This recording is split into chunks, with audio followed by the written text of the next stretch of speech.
ছোট্ট একটা ভিডিওর মাধ্যমে আমি আপনাদের দেখাচ্ছি আজ আমি আমার ছাদ বাগান থেকে কোন কোন জিনিসগুলো নিয়ে এসেছি। আপনারা দেখতেই পাচ্ছেন মূলো শাক। হ্যাঁ, মূলো শাক নিয়ে এসেছি। পুরো কিন্তু গাছ শুদ্ধ আমি তুলে নিইনি, পাতাগুলোকে কাটিং করে নিয়ে চলে এসেছি। এখানে দু রকম মূলো শাক আছে, একটা হলো লাল মূলো শাক আর একটা হলো সাদা মূলো শাক।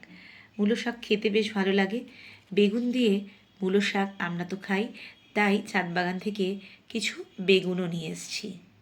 এবছর প্রথম আমি আমার ছাদ বাগান থেকে বেগুন হারভেস্ট করলাম। এই দেখুন, এই যে বেগুনগুলো আপনারা দেখছেন, এগুলোকে শিঙে বেগুন বলা হয়। হ্যাঁ, গরুর মাথার শিঙের মতো দেখতে। আমাকে বাজারের যে কয়েকজনকে জিজ্ঞেস করেছিলাম, বাজারে যারা বসেন তারা বলছেন এগুলোকে শিঙে বেগুন বলে। আমার কিন্তু খুব একটা ভালো লাগে না এই বেগুনগুলো। খেতে ভালো, তবে দেখতে কিন্তু খুব একটা ভালো লাগে না। আমি বলেছিলাম যখন গাছ কিনতে গিয়েছিলাম যে ভালো ভ্যারাইটির কোনো বেগুন গাছ দিতে, যেগুলো বেশ দেখতে সুন্দর হবে। তবে এই গাছগুলো দিয়ে দিয়েছে। আর আমার ছাদ বাগানে তো এবছর মোটামুটি 10টা মতো বেগুন গাছ বসিয়েছি, দেখলাম 3টে গাছ এরকমই হয়ে গেছে। অন্যগুলো কি হবে এখনও বলতে পারছি না। আর নিয়ে এসেছি সামান্য পরিমাণে কোরিয়েন্ডার লিভস। ঠিক যতটুকু দরকার ততটুকুই নিয়েছি। একটা রান্নাতে যতটুকু আমার দরকার হবে ঠিক ততটুকুই কিন্তু আমি নিয়ে এসেছি। ডাল কাটিংয়ের মাধ্যমে আমি এই মালবেরি গাছটা আমার ছাদ বাগানে বসিয়েছিলাম। ডাল কেটে জাস্ট একটা গ্রো ব্যাগের মধ্যে বসিয়েছিলাম, আর সেখান থেকে আমি কিন্তু মালবেরিটা পাচ্ছি। এছাড়াও আমার অন্য গাছও আছে। আর এই একটা মালবেরি কিন্তু পাড়তে গিয়ে হাতের মধ্যে ওটা নষ্ট হয়ে গেছে, পেকে গেছে বেশি, তাই। আর এই দেখুন বন্ধুরা, স্ট্রবেরি।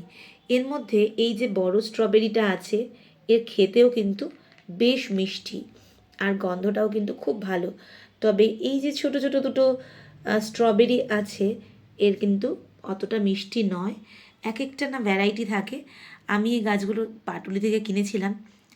ভ্যারাইটির ওপরে তার স্বাদ, গন্ধ সব কিছুই নির্ভর করে। আমাদের এখানে যেরকম পাওয়া যায় মোটামুটি সেরকমই আমরা কিনি। আর এই যে বড় স্ট্রবেরিটা, এটা কিন্তু এর আগেও আমি পেরেছি গাছ থেকে, মানে গাছ থেকে নিয়ে এসেছি। খুব সুন্দর খেতে হয়, গন্ধটাও যেমন সুন্দর, আর টক ভাবটা অতটা থাকে না। এই হলো আজকে ছোট্ট একটা হারভেস্ট, যেটা দেখাতে পারলাম আপনাদেরকে। ছোট্ট একটা ছাদ বাগান, সময়ের অনেকটাই অভাব, সব মিলিয়ে মিশিয়ে যেটুকুনি করছি সেটুকুনি আনন্দ দেয়।